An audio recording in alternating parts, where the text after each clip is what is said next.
and welcome. I am Madhuri and this is the second video of the LinkedIn branding series that I am doing for the month of May. If you're watching my video for the first time, thank you so much for tuning in. Every Saturday, I share ideas on how to be a pro at work and in life. If this is something that you're looking for, please click on my picture and subscribe right away. For my regular viewers, thank you for your constant support that encourages me to put out new content every week. If you haven't subscribed yet, please do it now.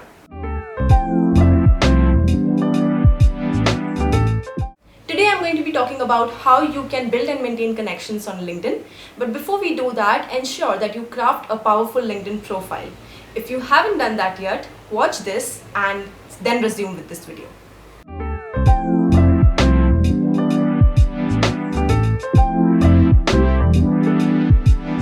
LinkedIn has more than 500 professionals worldwide, and capturing the attention of even a fraction of this network can help you land internships, jobs, but most importantly, valuable connections for life. No matter the industry, your career progression hinges upon developing relationships with like-minded professionals and by serving as a resource to others. So let's start by understanding how you can build a powerful network on LinkedIn. I have seen a lot of people send out connection requests randomly, especially to people who have recruiter mentioned in their headline. While this will increase the quantity of your connections, the quality will suffer. What is the use of having 100 plus recruiters in your connections when none of them can help you achieve your goals? When you're putting in so much effort in crafting a powerful profile and waiting for that next big opportunity, why not make the right connections and make it all worthwhile? You need to realize that building connections on LinkedIn is a game of quality over quantity. Let's see how you can achieve this. To begin with, send a connection to your school friends, college friends, your past colleagues, your current colleagues, and any acquaintances. Basically, you need to connect with anyone and everyone whom you remember having spoken to or having met with in person. Next, you can search for people with specific job titles. For example, if you're an engineer looking to get into data science, you can search for data scientist in the search bar and a lot of profiles will appear. You can also search people by their companies. For example, you can combine the role and the company name and put in the search bar as data scientist at Google. This will put up profiles of all the data scientists working at Google and you will know who are the right people to connect to. Similarly, if you are into marketing and you want to look for a brand manager, you can search for brand manager at XYZ company. If you are a fashion designer, you can also look for fashion designers working at particular brands. This way you will know who are the best people to connect to. Having these connections in your network will also ensure that you get content on your LinkedIn feed which you are interested in reading and sharing with others.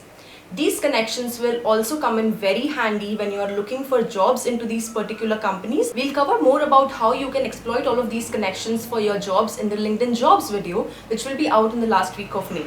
But for now, what you need to do is look for people who are into profiles that you want to get into. So those are the connections that you need to make. All your connections put together build up a network of connections for you that comprises of 3 degrees. The first degree comprises of everyone who is your direct connection. Second degree comprises of the connections of your first degree connections. And third degree comprises of connections of your second degree connections.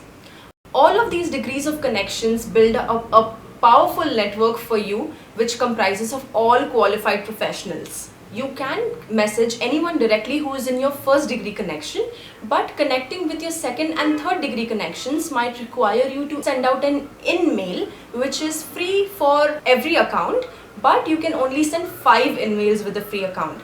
Post that, you can buy a premium account for getting to in-mail anyone and everyone. But if you don't want to go around buying a premium account or adding all of these connections into your network, what you can do is join your school and college and your company groups.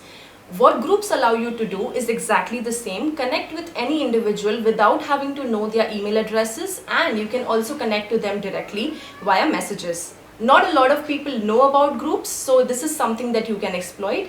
It's also not very widely used, so it's definitely something that can come in handy when you want to connect with a lot of people whom you know but don't want them to directly be listed in your networks list. Let's go on to understand how you can sustain and maintain all of these LinkedIn connections that you have created. Most of the connections that you will make on LinkedIn will be virtual relationships, which means you will hardly ever get to meet these people in person.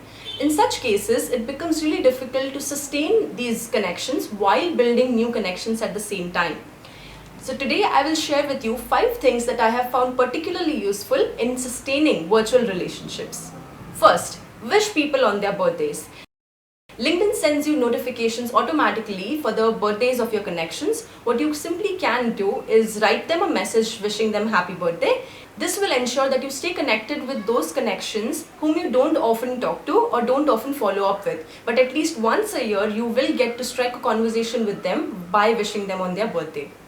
The next thing that you can do is congratulate your connections on their progress.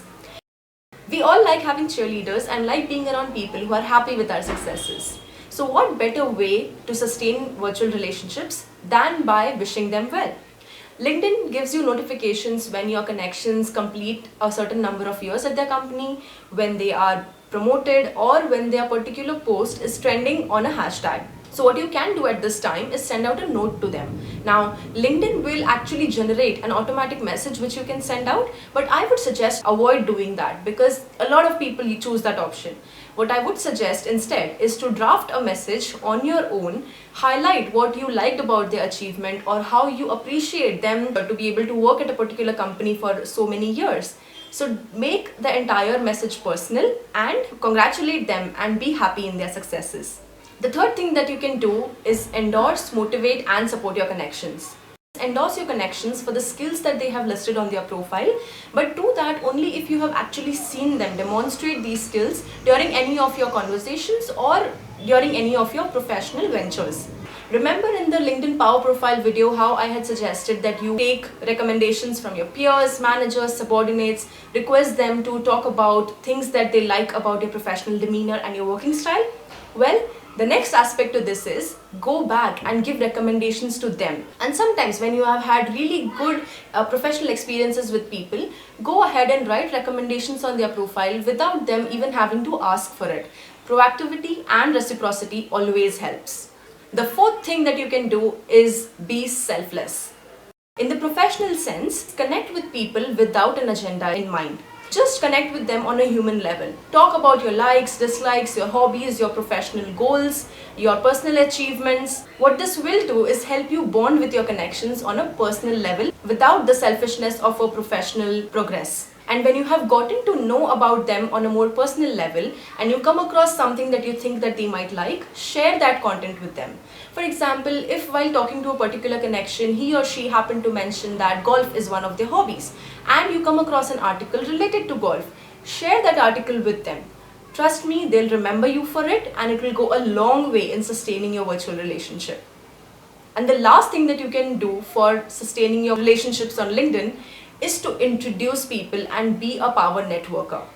If you know a particular person A and a particular person B and you think they might have something in common which they would benefit from sharing with each other, introduce them to each other and be that power networker that everybody would like to talk about. So all of these tips that I shared will not only help you build your connections but also to maintain and sustain them over a period of time.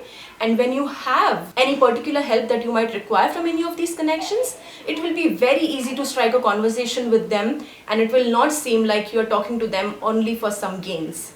So go ahead, shoot out those connection requests and start conversing with people. But before you do that, if you found these tips helpful, please click on the like button, share this with your network and subscribe to my channel to maintain that virtual connection with me. This is Madhuri Varma and I'll be back next week talking about how you can build your personal brand on LinkedIn. Thank you for watching.